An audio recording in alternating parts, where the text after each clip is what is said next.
We are live. So, my goodness.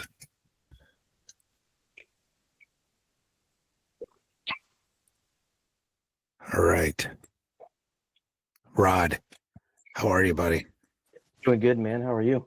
Good. Welcome to Broadcasting Seeds. So can you tell my audience, our audience, the audience,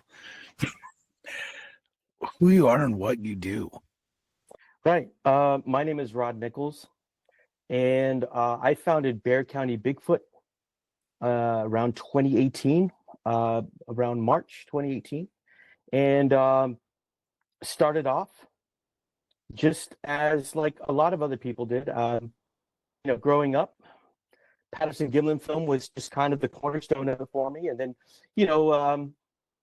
watching In Search of, Leonard Nimoy, In Search of, and Unsolved Mysteries, anything that was high strangeness, that was just kind of what I was into. Now, the main thing for me was Bigfoot, Loch Ness Monster, the Yeti, things like that. But, going into that as a young guy, I had bought books at the book fair, elementary school. Yeah, middle right. school, I had my money. Books. Yeah, and I was there buying all that stuff, and I tell everybody this. I think from the get-go, and it's kind of funny, people would say, well, how do you know? It's something I just kind of just felt like I knew about these creatures. I knew them to be real. I from day one, when I discovered, that there were sightings of a hairy biped out there, whether it was in Bluff Creek or Upper Washington State or wherever the case was. It wasn't hesitation for me to go, nah, there's no way. I always felt like I was a believer from a young guy. And granted, I wasn't a researcher. I read my little books that with whatever my little mind could comprehend at the time. But also that kind of traveled into learning about primates. I was a big supporter of the mountain gorillas. Diane Fossey, Jane Goodall was another one with the chimps. But Diane Fossey, I think, was the one that really just opened my mind a lot into conservation, about these wonderful, beautiful animals. And quite frankly, I think were cryptids themselves for a little bit before they were actually discovered, because I don't think anybody believed that these gorillas could live up at higher altitudes. And lo and behold, they found these gorillas, these beautiful creatures up there, thriving and living. And I don't know if you remember Coco the gorilla. Remember Coco the gorilla? Yeah, so I do. when I was young, I wrote to Coco, and she wrote back to me with her, her handler. And that was just amazing to me. So, I was always really into ape type creatures, primates, if you will. And that blossomed, as a young guy. But life gets in the way. You get older. You get married. You start a family. You become an adult. Things like that. And then fast forward to my adult life, and I had hurt myself at work. Actually, I've told this story before, and I used to guard it because I used to say that I got hurt at work. And I'll tell you this: I had a lot of trouble with my mental health, as an older guy, and and I'm not shy about it, and I'm not worried about people thinking I'm a weirdo or anything, because I think people should be open and honest about that stuff. I'll just say that. But I was put on disability, and I was left with a lot of time on my hands. And so I started binge watching, YouTube. Of course, I went right for Bigfoot, and I stumbled upon a gentleman's channel out of Utah, and he had all these videos of this trace evidence that he presented. And what he presented were something called wood structures. And so I had no recollection. I was totally ignorant to the wood structure phenomenon. I had no idea what it was about. And this guy was blowing my mind, just, I mean, showing us these crazy, crudely built wood structures. And then he had some prints he had found, and he talked about his own encounters with some of these creatures up in Utah. But the wood structures were kind of the trace evidence that he presented, and the methodology that he used was, it made total sense to me. So I binged watched all of his videos one night. I think I stayed up till like 3 a.m. watching this guy's videos over and over, right? And then the last video he put out was sharing how he finds these things and challenging you to go out and find it for yourself.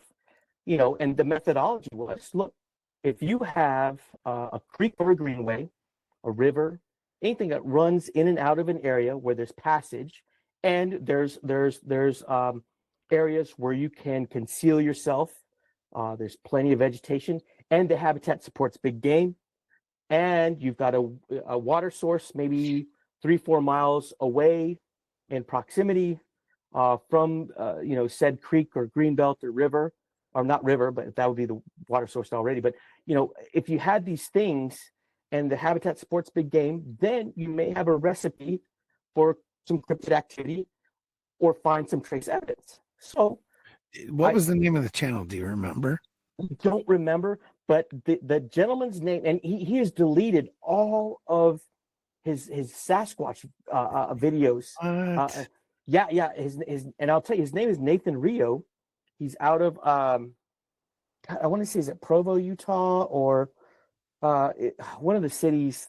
I think it was Provo. I'm not sure. And I think the channel was Sasquatch Utah or Utah Sasquatch. And since then, he's talked about his experiences, but all the videos that he had presented with the trace evidence, the wood structures, and some really crazy stuff are all gone. And I mean, I don't know. I wonder if he got talked to. That's a good question. I don't know. I think it was just kind of heartbreaking because, this guy really kickstarted what I do now. Had I not watched his videos and his channel at that time, I don't think I would be here really talking to you or having interviews or be in the field at all, because, to me, he presented something that was totally unorthodox to me. Because here's the train of thought of, I think, the person that may entertain the idea of believing in Sasquatch. Well, it's up there in Washington State or Northern California, and it's just one, and that's it, right? They're not around the U.S. at all, or Canada for that matter. But lo and behold, we've got a thriving population. We've got, and I can say that easily because I'm listening to encounter after encounter, and we're talking about thousands. Okay, so either these people are out lying, thousands of people, or we've got a Sasquatch problem, which I tend to believe that's what we've got, is Sasquatch population and problem out there.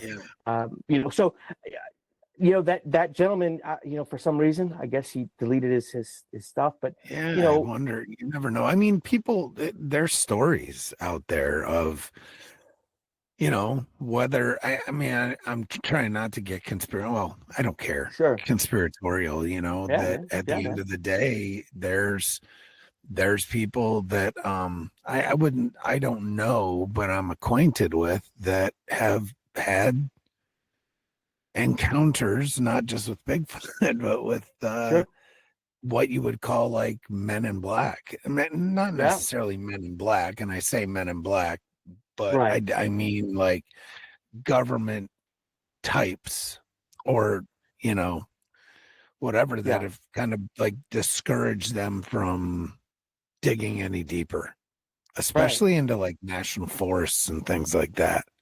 Absolutely. Yeah. So and I'm with you on that. So and that, I wonder if this guy, because he was given seemingly good info and intel, on what to do, it was amazing, and how to find them, right? So and here's the other thing, is that it made sense. It made perfect sense, right? If I've got a greenway or a creek that is prominent, and it provides concealment, it provides a canopy, and it provides habitat for big game. And here we've got white-tailed deer. We've got the usual right. suspects. We've got raccoons, possums, right? Every once in a while you hear about a mountain lion, very rare. But nevertheless, white-tailed deer are prevalent, very much so. So, I mean, and they're not being hunted in these areas because we don't have public hunting land, at least in my city, in my county, we don't, so these things are not being hunted by man. So they're healthy, and so, you've got a recipe for something of maybe a cryptid type of highway, if you will. I think that's what's happening, at least in my areas. So yeah, you definitely. I mean, because you're right outside San Antonio, right? I'm in San Antonio, kind of approaching the outskirts of it, pretty much. If I go about you 5 have miles, some sightings. we do, yeah, and a lot of people don't know see that them around. Yeah, a lot of people kind of discredit that because it's San Antonio, and there's no way, that you could have a Sasquatch encounter. You've got a sight wall is from 1976, but either way, there's some more recent sightings that are out by like Medina Lake. Absolutely. I just talked to a gentleman. Doesn't seem like it's that far, yeah. I just talked to a gentleman that was, when he was 13 years old, that saw these creatures, quadruped on 4, fishing in the Medina River, with his family. Yeah. So, you've got it. It seems to be, Now, East Texas, that's a different animal. There's a lot of sightings out there. It's a hotbed. It's particularly the Sam Houston National Forest. Yeah. The big thicket area, that's a hotbed. Absolutely. Yeah. So like Longview, Angelina National Forest. Mm-hmm. Yeah. So I'm looking, just so everyone knows, I'm looking at the Bigfoot mapping project. Oh man, that guy is awesome. Yeah, I'm having him. He's going to be on the podcast here. You've done right by having him on. Brilliant guy. Presents a lot of really cool evidence backed by temperature and weather, and I mean it's awesome. That guy's in fact he's college at the same place my wife went to school. Did he? Yeah, he's from he went to college in New York, so it's he's in Texas now though. I think he's in Texas. I don't know. I'm pretty sure he is. He sent me a hoodie for the Bigfoot mapping project, and I always wear that hoodie. I love it. So yeah, he's a cool dude. I've texted back and forth. I mean, he's going to be on the show here. I love what he does. Really soon. Yeah, and it was one thing with like BFRO, right, and their database. It's the starting point for anyone, and it's amazing. But this just takes it to a whole nother level, and it's exciting stuff, man. Oh, it is. So mental health gave you some time off. Yeah. I get it. I'm a veteran. Oh, Diagnosed with post-traumatic stress. I have childhood trauma. I've got the whole thing. I'm right there with you, man. Yeah. And it's the stigma. Luckily, I think it's getting better. That's good. It's not the stigma for folks that have issues that it used to be. I don't think so. I mean, and then I'm a certified peer support specialist, so I help folks. Used to. I don't do it anymore. But I would help folks with mental health issues that I could do, that are similar to what I was going through. Yeah. So I get it. And it can be crippling, and there's good days and bad days. There's good weeks and bad weeks, sometimes years, and been there, done that. Yep. Yeah. I'm happy to say that I've been med free for a few years now. Oh, that's because awesome. I've been able to manage it on my own, and I've learned how to self-talk. I've learned how to take care of things kind of just on my own, if you will. And I'm not going to say I'm going to recommend it for everybody, but I've kind of been through the whole cocktail of all these medications. Yeah. And then your weight changes, and then they got to change it, and then so Yeah.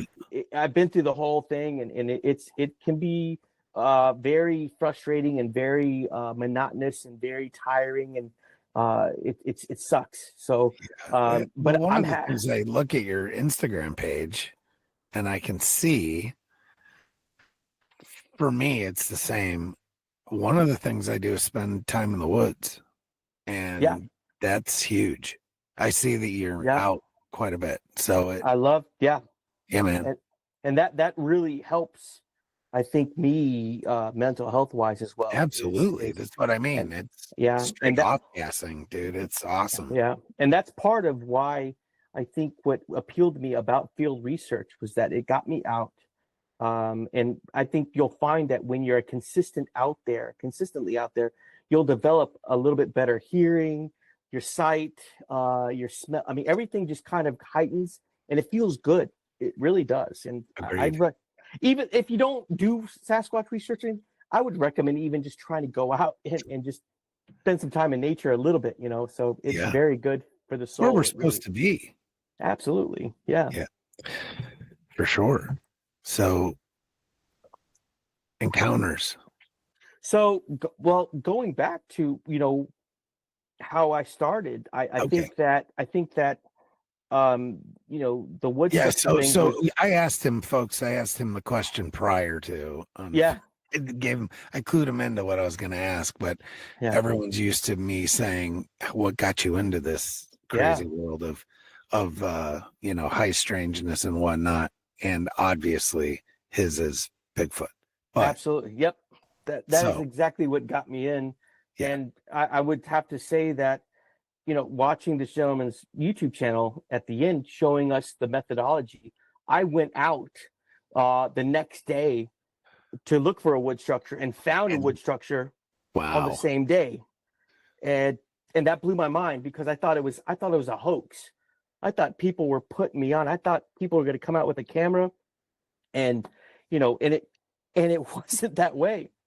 It wasn't. And I had found that not only the wood structure that I had discovered was interesting. It was an A-frame structure.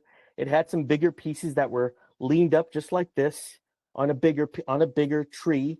And inside the leaves that were inside of it, I would say it was probably maybe about 6 foot tall almost. And it was kind of wide at the bottom. And, inside, the leaves that were on the ground were very much compressed. I noticed that right away. It was very flat. It was just mind blowing. And that got me started on the topography of looking at my creek that had run alongside of this wilderness park, and come to find out that each wilderness park that this creek was connected to with a water source that was about 3 miles away or so. And every park that I had hit had these weird wood structures. Now, why is that? Now, I'm not going to deny that some people may do weird things. I get it. But you got to understand, I've been doing this for over 7 years, and I keep tabs on my areas, morning, noon, and sometimes in the evening. I have yet to find anybody in those areas putting something together. Or somebody had told me, well, Rod, bushcraft class, people do bushcraft class. I said, that's cool. I've seen that before. All those pieces that are in bushcraft are uniform. They're almost the same length.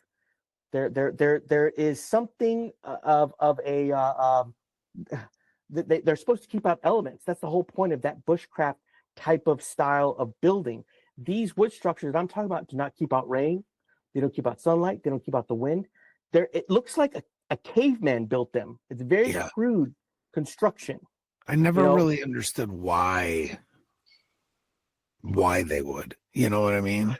Yeah, and that's a good question, and I really can't answer that, because I don't. I'm still searching for the why. Same. I have no idea, and I've never had anyone that had a real good answer either. It's just and maybe we'll never find out. But here's the other part of that.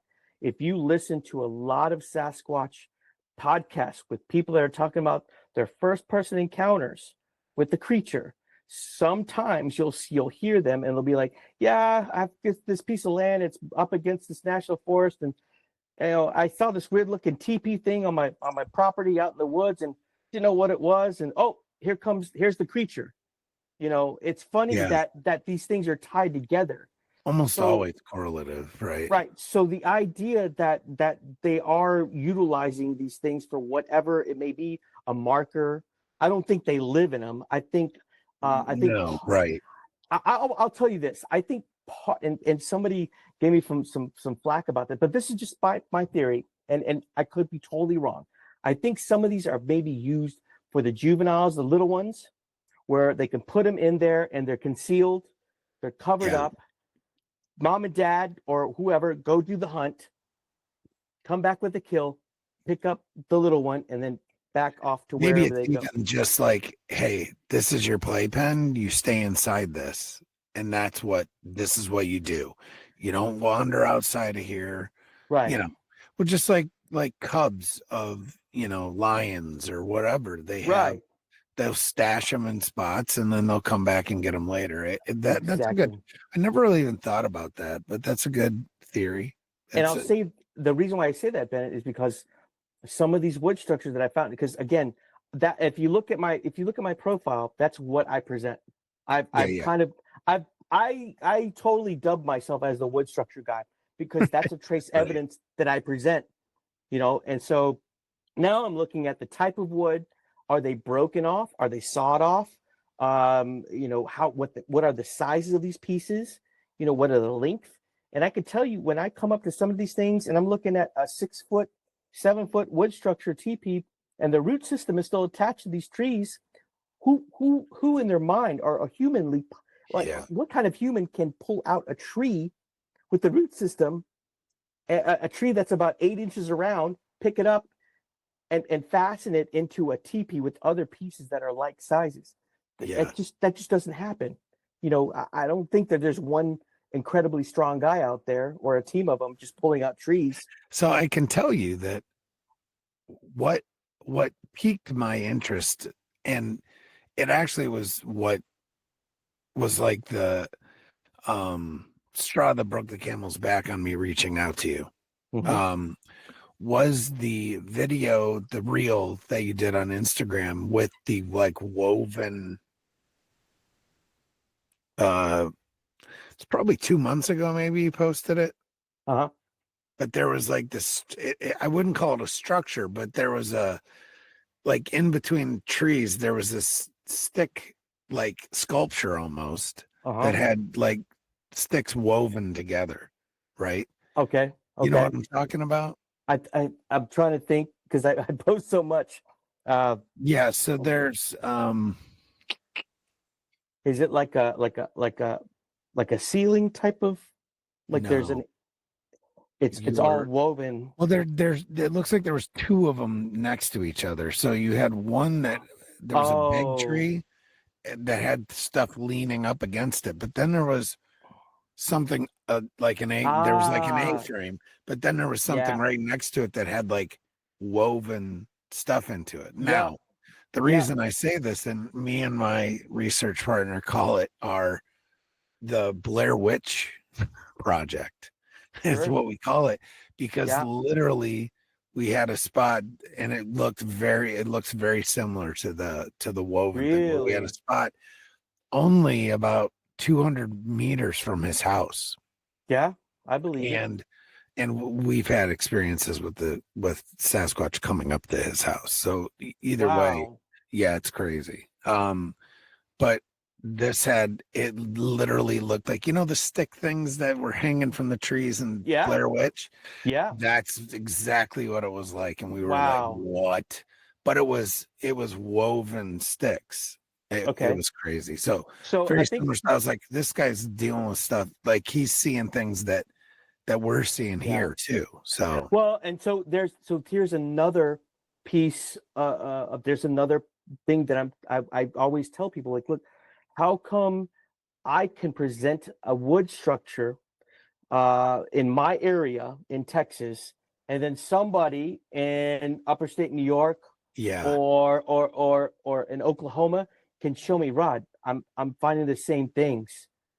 So Yeah. again, please tell me why we're able to correlate Yeah. the sizes, the style, all of Yeah, these we do a things. lot of work in Pennsylvania too. And Okay. I've had a spot where a structure wasn't there Mm-hmm. in one evening, but the next day it was there. Wow. So yeah, Interesting. it is. So it's like what? Yeah, Have you and found the that rock wasn't circles? people. I can tell you it wasn't people. I can Wasn't tell you people. that we were Yeah. out in the middle of nowhere. I mean, out Yeah. in deep national forest. Sure. Right. And those things, when you come up against something like that, and you're in the middle of nowhere, what, who or what, and again, I always get these answers from people that, oh, kids do this, oh, it's the Boy Scouts, oh, it's Native Americans, oh, it's Yeah. bushcraft. Right. And I've gone through all of that stuff, and I go, number one, what teenager nowadays is going to get off their phone, go into the woods, get off social media, Yeah. and build this stuff? It just doesn't happen anymore. Maybe in our time, right? As Right. kids, we built little forts. Well, right. I would have done that, but right. We build little forts, but even then, there would be some uniformity. There's a purpose for us building these forts, right? They had a covering. They had, these things are so crudely built. It's amazing. Like these things don't keep out rain. If we're talking about trying to keep elements out, these things will do that so then there goes the homeless theory. Homeless don't. The homeless around my area, they have tents. I mean, unless they're wrapping a tarp around it and then taking the tarp with them, what's the point? Right, exactly. Doesn't make sense. Now you said stone circles. What do you? Rock circles, yeah. So there's another thing that I come up to that are connected to the wood structures, and they're rock circles, or I call them fake fire pits. Now, the fake fire pits are rocks that are placed in a circle, just like you would if you were building a fire. And whoever it is or whatever it is will put pieces of like kindling, if you will, pieces of bark, little pieces of wood, and they'll fashion them kind of like it's a fire, but yet there's nothing lit. Yeah, I see. There's no carbon. There's no carbon. There's nothing. And these things show up connected to these wood structures or adjacent to them. I gotta open my eyes to that and see. It's interesting.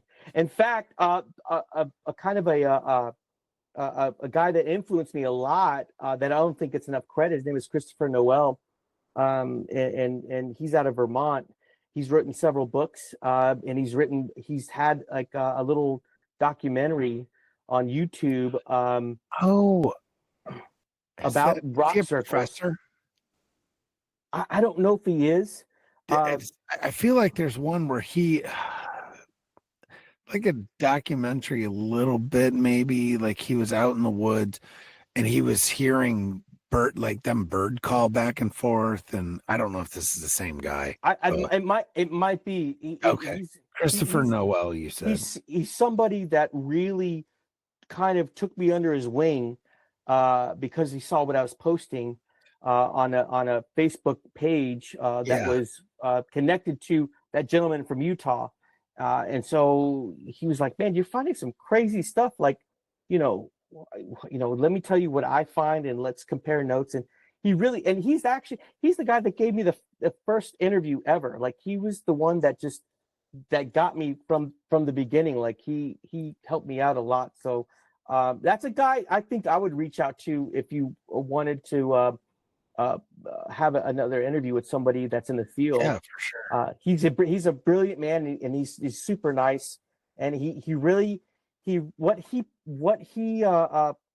what he presents is just like head scratching. It's like, yeah, it makes you think, like, yeah, I mean, some of this stuff, yeah, I think it might be possible, so that's definitely somebody I would check out for sure. Does he have a YouTube channel called Impossible Visits? Yes. Okay. Yeah, that's the guy I'm talking about. Okay. Yeah, I've been wanting to reach out to him, and frankly, everything's serendipitous because I forgot who he was. I remember watching videos, and I haven't been able to find those. This YouTube, it's so vast. It is, and once you lose stuff, it's gone. And so this is the guy, though, that I was talking about. I think he's been nothing but gracious and amazing to me, and he didn't have to do what he did for me, but you know, he really helped me out, and I'm eternally grateful to him for like he would sit out in the woods like against a tree and like this is so cool. Well, they would throw stuff at him. Yeah, right. He would get in it. He did thermal. He had infrared. And I think he has video of something reaching over a log to pull an apple off. Right? Yeah. Like really compelling footage.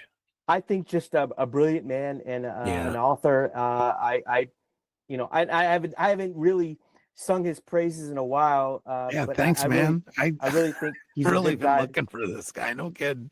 Yeah, tell him amazing. you talked to me, and hopefully that helps out. You know. I will for sure. Yeah. That's awesome. Thanks. Yeah, man, absolutely. Oh my gosh, yeah. So okay, so they fake fire pits. That's something I've not heard, which is cool. So that's cool.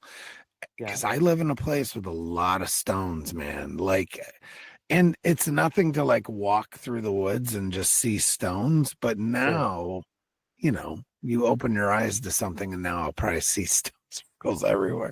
But you might, I mean, you know how. But you never know, works. Right? Yeah, absolutely.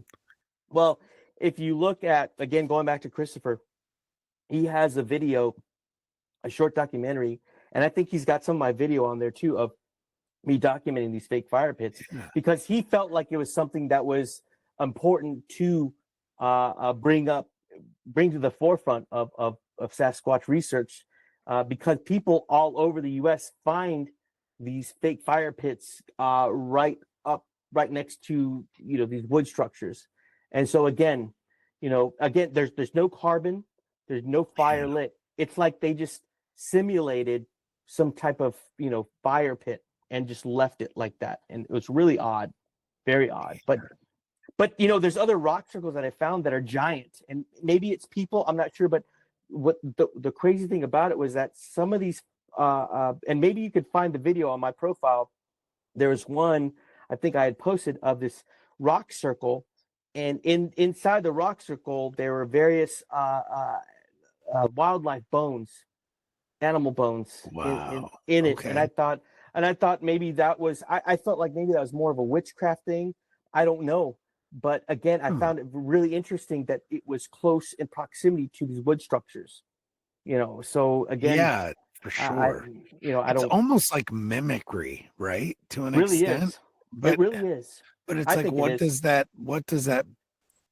purpose does that fulfill? Well, who knows? I think if you really want to go down the rabbit hole, or I do want to go down the rabbit hole. Quote crackpot theories, right? Some people say that these circles, these rock circles, are portals that they go in and out of, and so again, now I can't prove that, but this is what I've heard from other researchers or other people that have these theories of. Now, I am of the mindset, and I used to subscribe. Now, there's two camps in this whole community. You know this, right? There's the apers, and then there's the woo, right? The woo people. Right. Okay. So in the beginning, I think like a lot of other people, you thought it was just an undiscovered primate roaming around the United States, and we haven't caught up with it. Well, if you dig deeper into these encounters and listen to a lot of these interviews, you'll find that maybe that is not the case. So, and I'll tell you this, if you look at now, I think the BFRO has done a wonderful job of documenting a lot of Class A, Class B, Class C encounters. They've done a great job. But I think what they omit are the people that have seen this creature, and then afterwards they've seen this orb.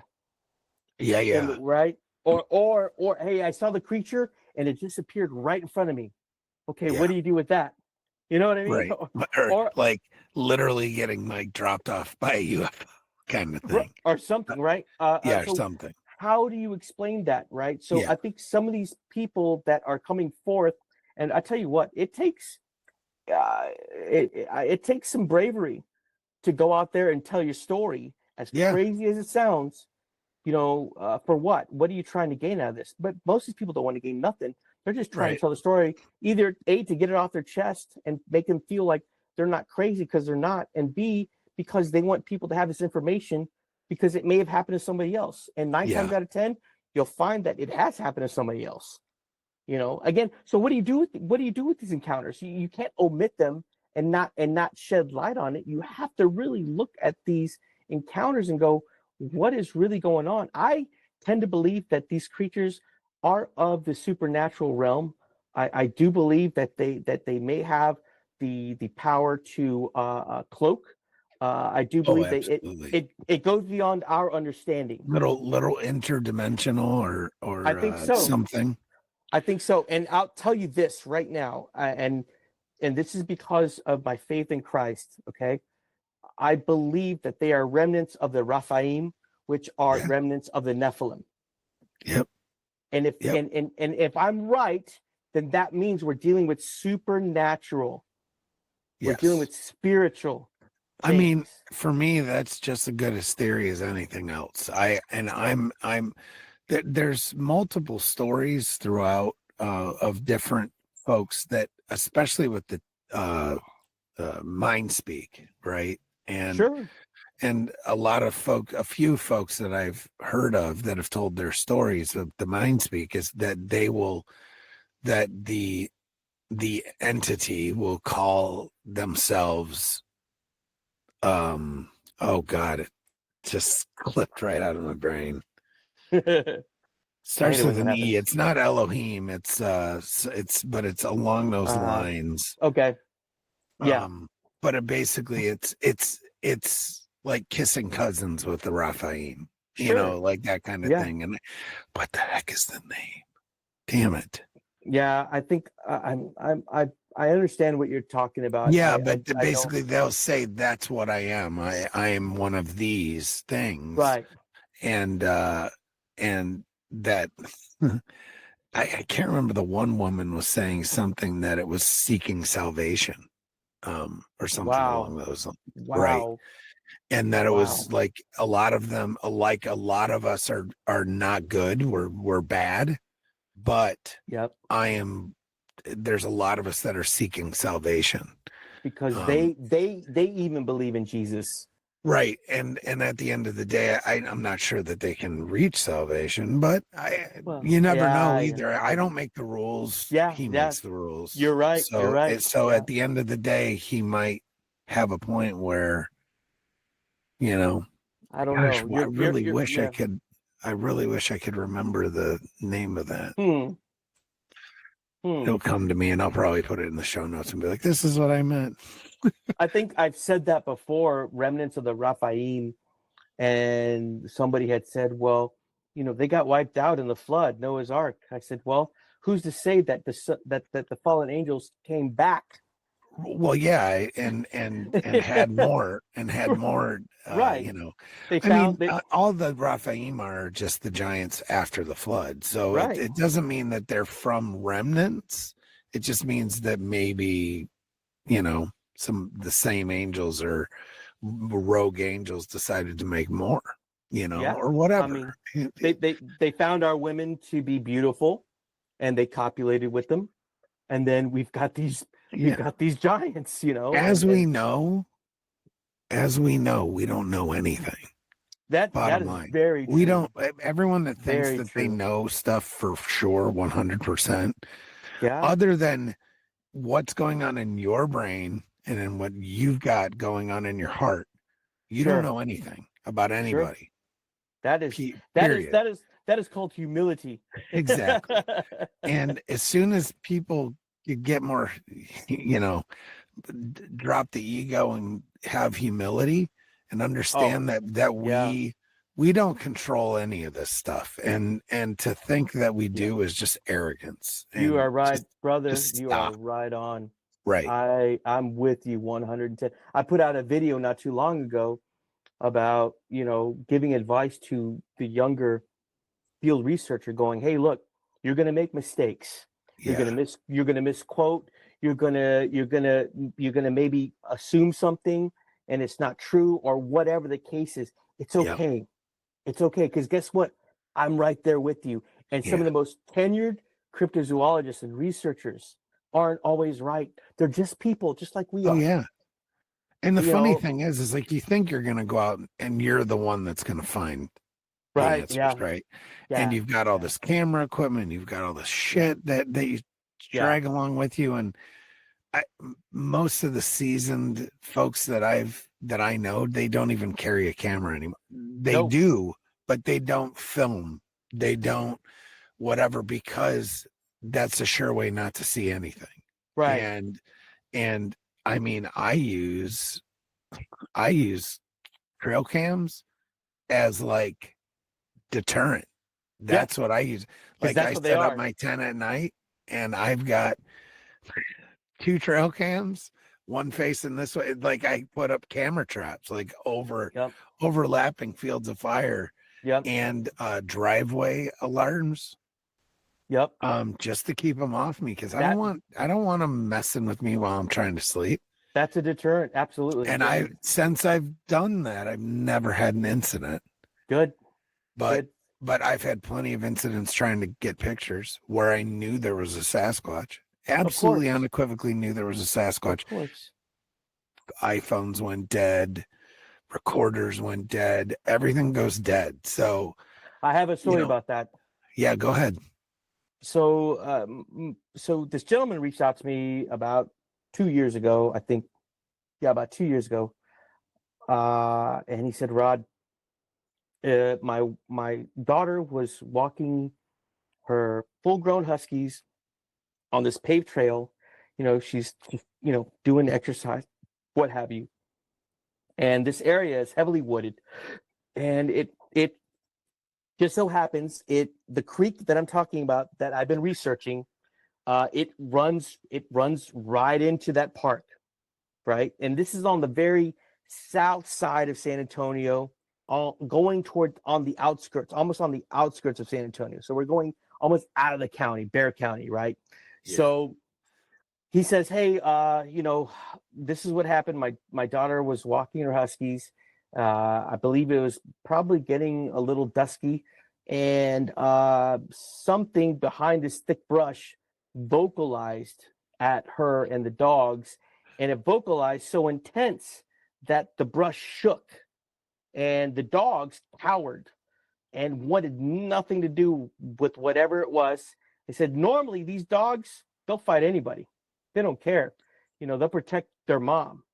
And so they wanted, and she took off, got to her car, and immediately texted her dad, hey, look, this is what happened. This thing, she said it was like a scream and a growl at the same time. Yeah. And so he said, would you be able to go check this place out? Just because I was interested, and she experienced this, and he sent me screenshots of the text, and I said, absolutely, yes, sir, because that's what we do, So my wife and I, who is my field partner, went out, and we went to the area. Now, we didn't find the exact spot because I didn't know.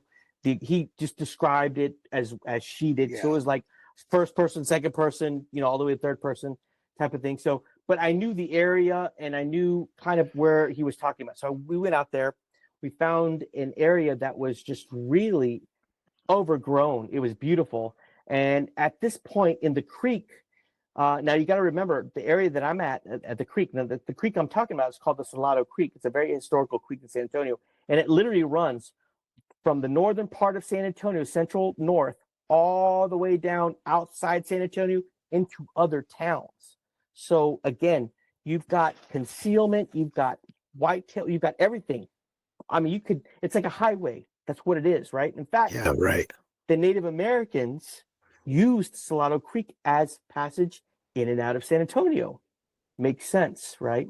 Yeah. So we went to that area. The Salado Creek at that point has running water, spring water. It's beautiful. It's clear. There's freshwater clams there. There's white-tailed deer.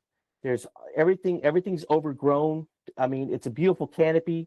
And so the area that we went into, it was a high ground, and then we took a trail that goes all the way down, probably about 15, 20 feet down. And there's a high ground, and then there's a low ground on the banks of the creek where the water's flowing, right? And then on the other side, there's another piece of property that's equally as overgrown with these huge trees and underbrush. It's amazing. So we went down there because we found this area. We're like, wow, this is amazing. I've never seen San Antonio like this. It's so overgrown. It's beautiful.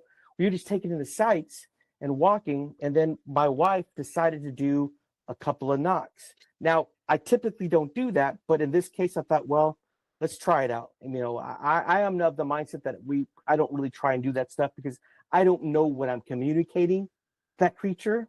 So I don't know how it's gonna take it from my perspective. But I said, okay, let's give it a shot. Bah, bah. Nothing happened. So we kept on walking, just very gingerly, kind of slow, just taking in the sights. And I noticed on the high ground, as I couldn't see it, but I can see these smaller trees. They're full-grown trees. I forgot what they're called, but they're smaller. But I can see the tops of them up there on the high ground, and I could hear this bipedal footsteps, this doo, doo, doo, doo. And then it would shake the little trees. I could see the tops of the little trees just going back and forth like this. Like it would walk with us, flanking us, and it would stop and shake trees. Boom, boom, boom, boom. And I thought, what the heck? Is that a homeless person? I'm thinking it's somebody. But I found it interesting that I would pull out my phone with my camera to try to capture this activity, at least the trees moving. Yeah.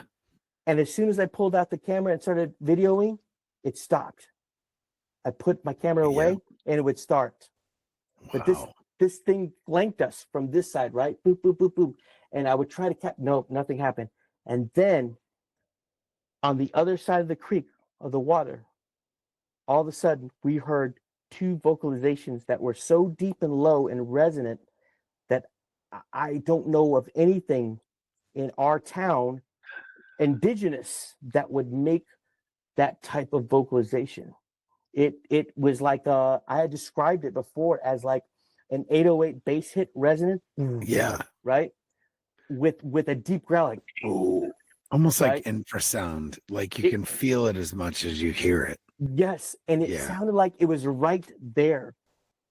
Yep. Like it was right there, and it did it twice. Yeah. My wife turned around and said, "Did you effing hear that?" And I'm like, "Yes, I did." It did not, whatever it was, did not want us there, and it made it very apparent. Meanwhile, this thing on the high ground is flanking us. Have no idea what that was. So what we did was we just kind of stood there for a little bit.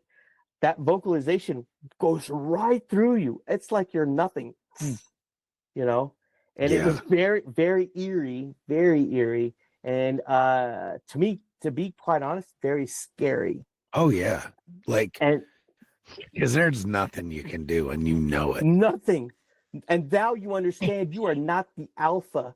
Yeah, you're not the apex predator. And so I always get the question, well, Rod, why didn't you get out your camera and start recording? I'm like, are you kidding me? That's the last thing on my mind. That's the last thing on. Plus, everything turns your fingers turn to sausage. Like you just can't. And have you also? There's a phenomenon, and maybe it's because we've been doing this for a while, but there's a phenomenon where it's like you literally forget about encounters. Like it's just like they're not that big of a deal anymore.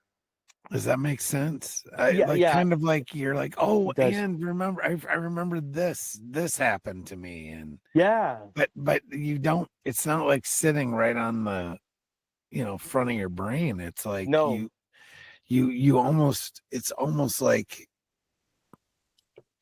maybe we're just humans, but at the end of the day, you know what I mean? Like, and it just becomes, it's not a big deal to you anymore. And it's like, or something like that, but it's not, because it is a big deal. It's almost like there's a, I wouldn't say like a memory wipe, but it's like you almost try to forget it in a way, like maybe there's like a trauma response, like with certain incidents or something, but right. I think with certain abuse victims, maybe. they'll put it back, and It's like then a later on in protective. their adulthood, they're just it happens like that. I think. Maybe. Yeah, But it's so weird that's a phenomenon that I've talked to a lot of people about. It's like they have a sort of like a slight amnesia about a lot of these things. I can identify with that totally. So which I find weird because it's not it's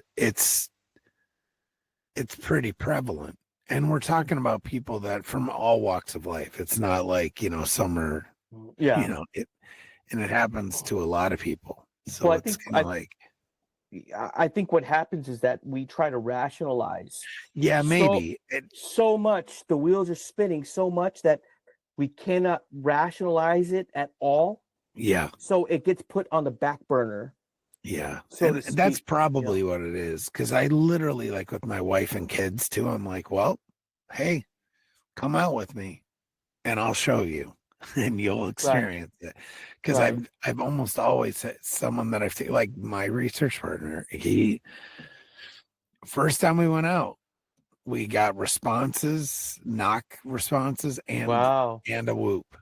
Wow. From an area, and I'm so excited for the spring because it's in an area that no one's been in a long years. Wow. It's part of his property. We have to cross a bridge or a creek.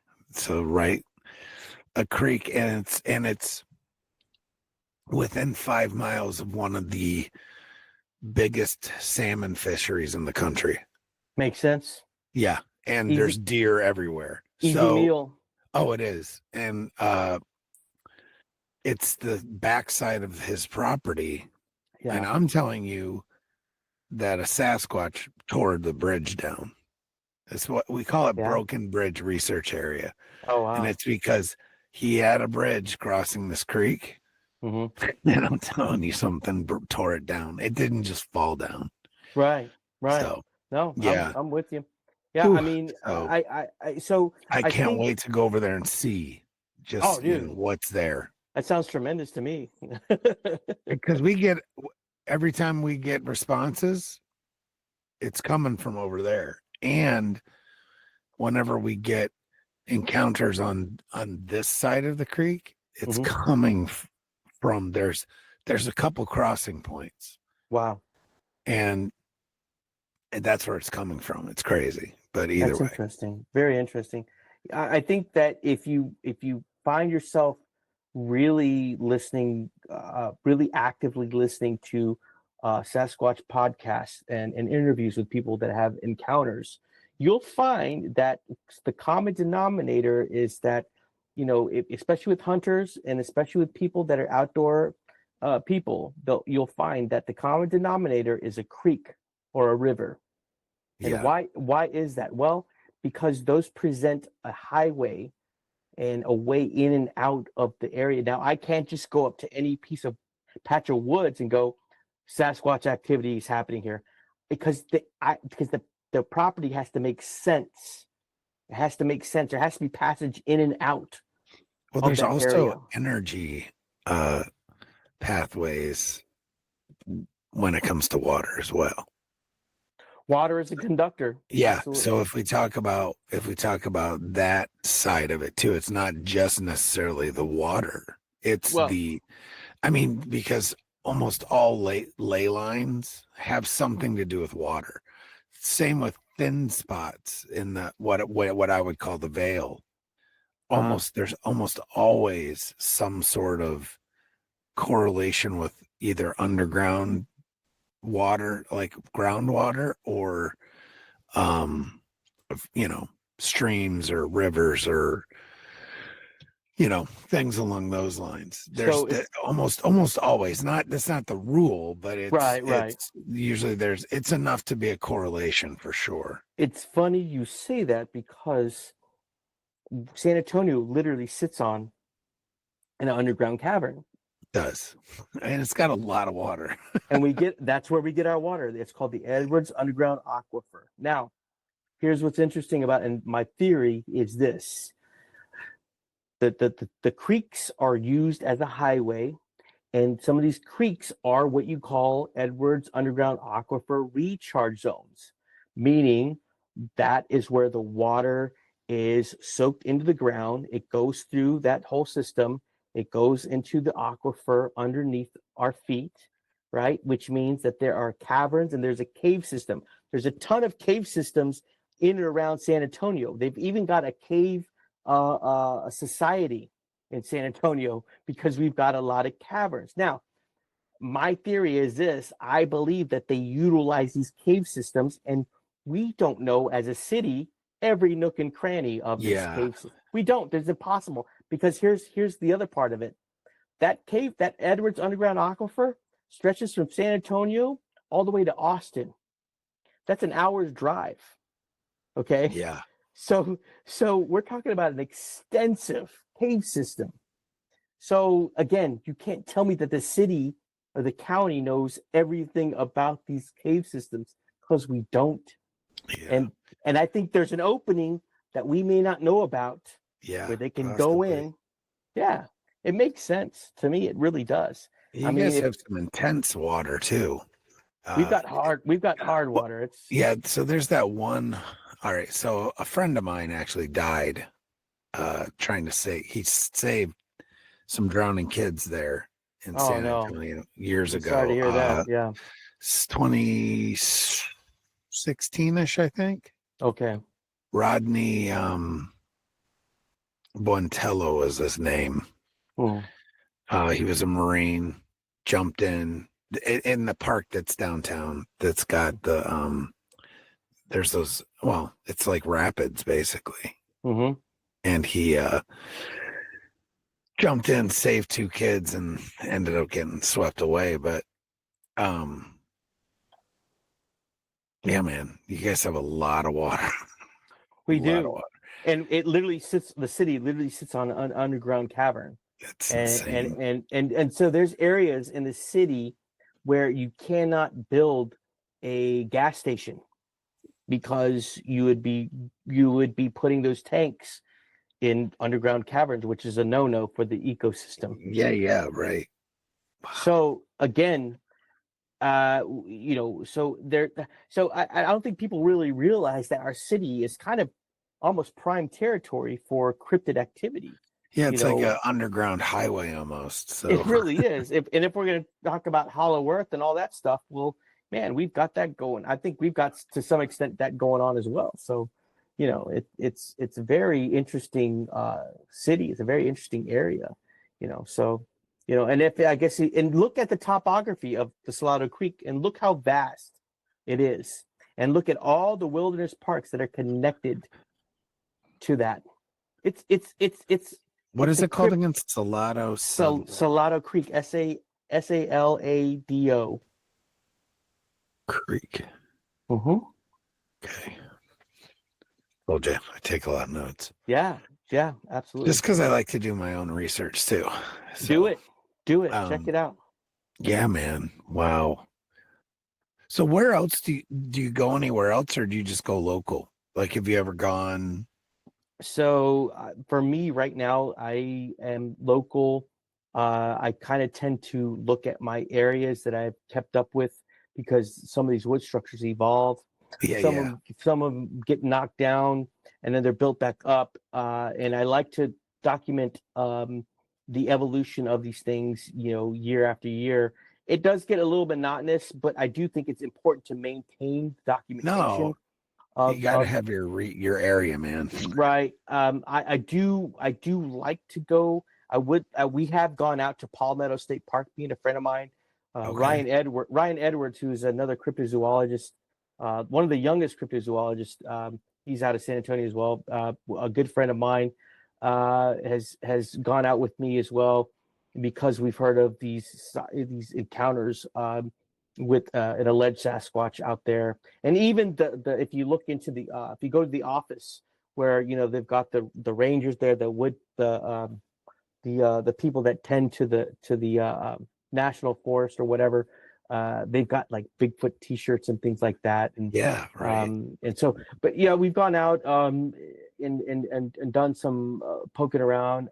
I'm actually going to go, I think, further south on the Salado Creek to kind of just keep on documenting off that area, because it seems to me that there's some definite prime territory for some sightings or some trace evidence to be found in those areas. So that, to me, that's now the most northern part of Salado Creek. I cannot go into because it is a military base. And that military base has a vast amount of land that is very thick. It's beautiful. I mean, if you don't want to be found, you may not be found up there. But I can't go in there because, I'll get thrown in jail. But again, and that makes it interesting. Again, that's another element that you can throw on to, what I'm researching, because of the fact that people have seen these things on military bases as well. During their war games, during whatever. So I just really think that there's so much going on that I can only cover so much area at a time.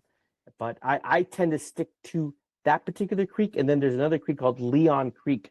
That is another creek that is pretty prominent, not as, I wouldn't say not as vast as the Salado, but nevertheless, we found some trace evidence, wood structures.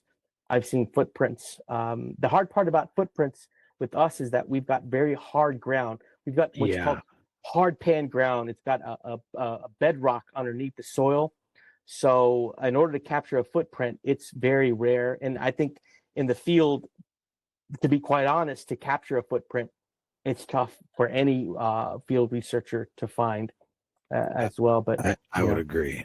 Yeah, absolutely. But I mean, San Antonio, we've got, I can name off, we've got Ken Gerhardt that lives here, who is one of the most well-known cryptozoologists in the world, one of the most sought-after speakers for your Bigfoot conference. I mean, that man is busy, and he's become a friend of ours.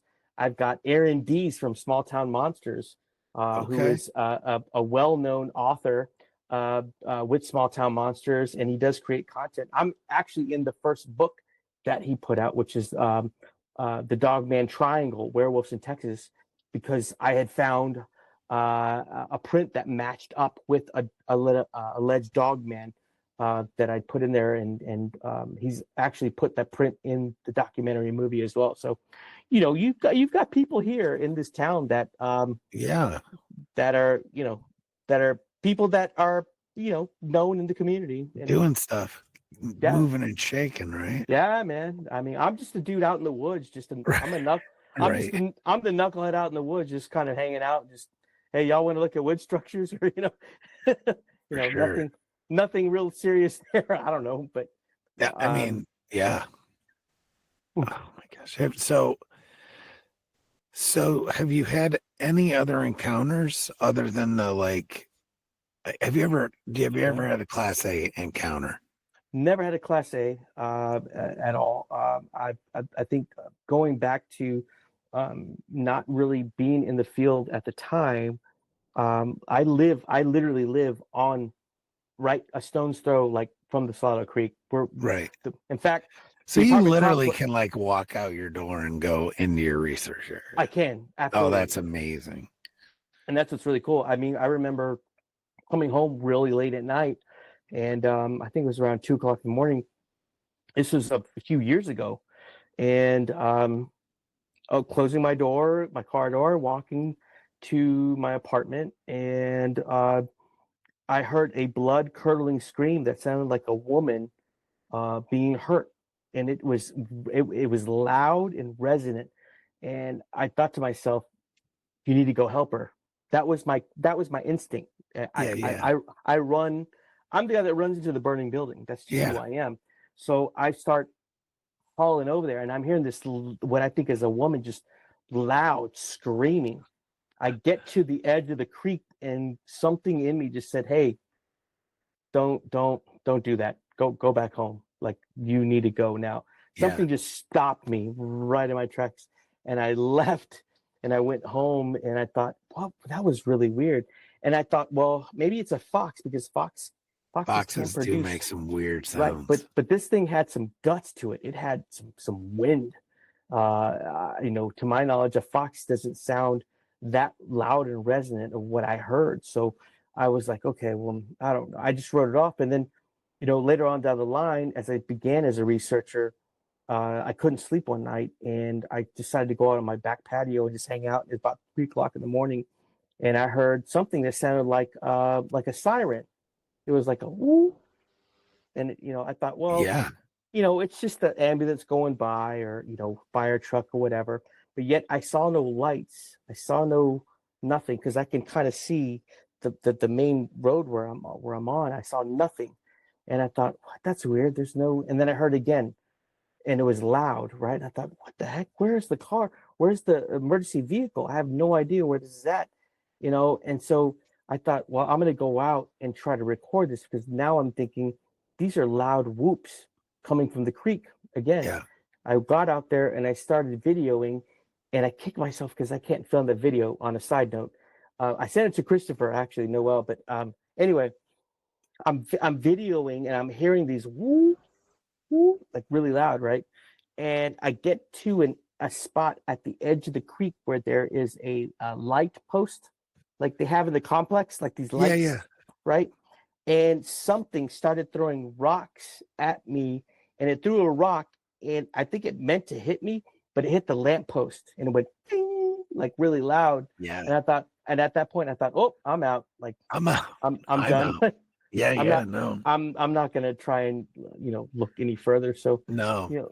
Those are the things. I've heard screams very similar to that. It sounded almost like like the cross between like a siren and a howler monkey.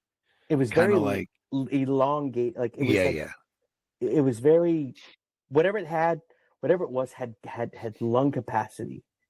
And I honestly thought it was a fire truck or ambulance, but yet I saw nothing. You can see, like I can see, like, oh yeah, there it goes. Yep. Yeah, right. Nothing. And the dogs were going crazy.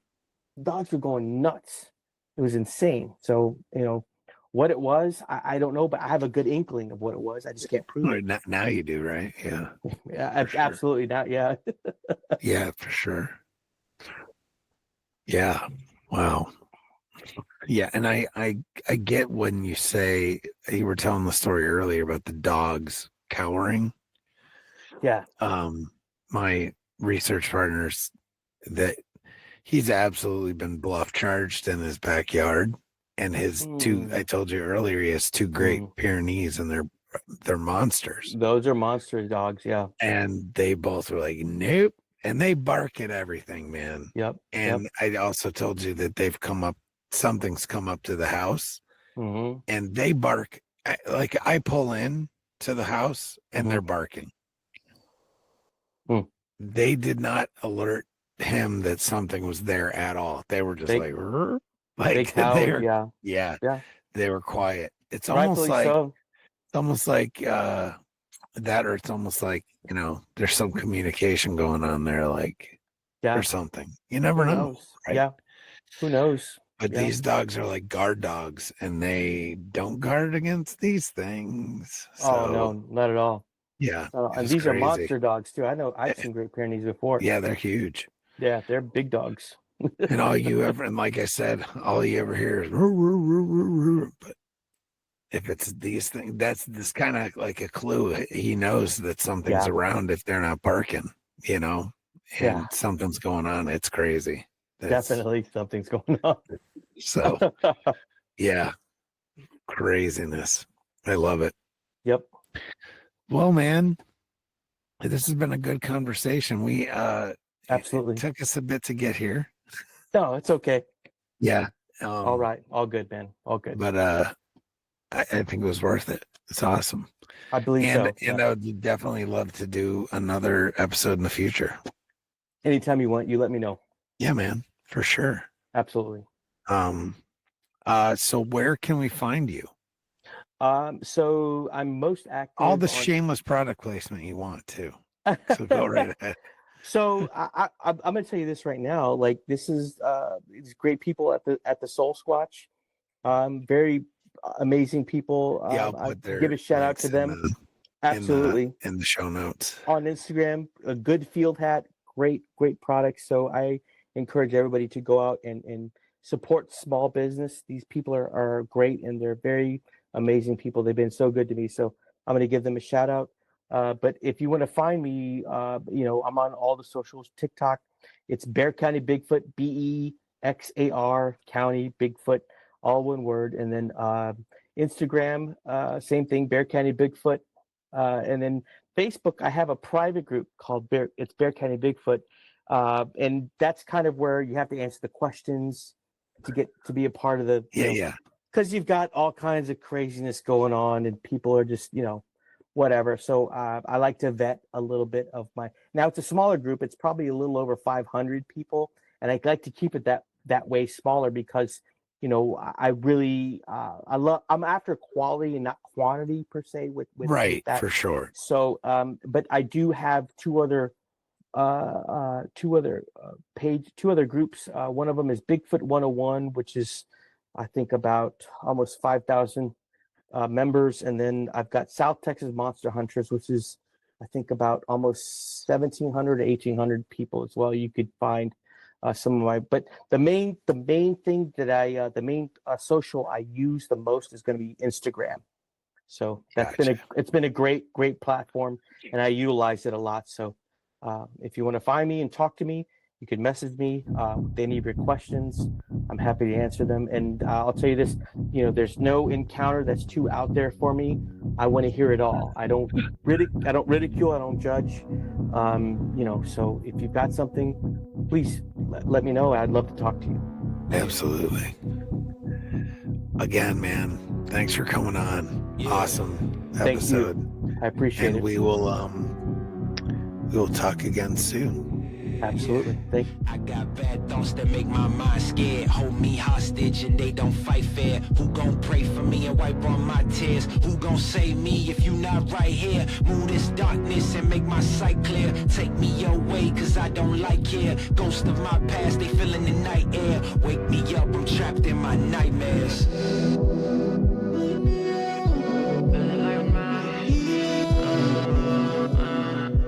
Wake me up, I'm trapped in my nightmares.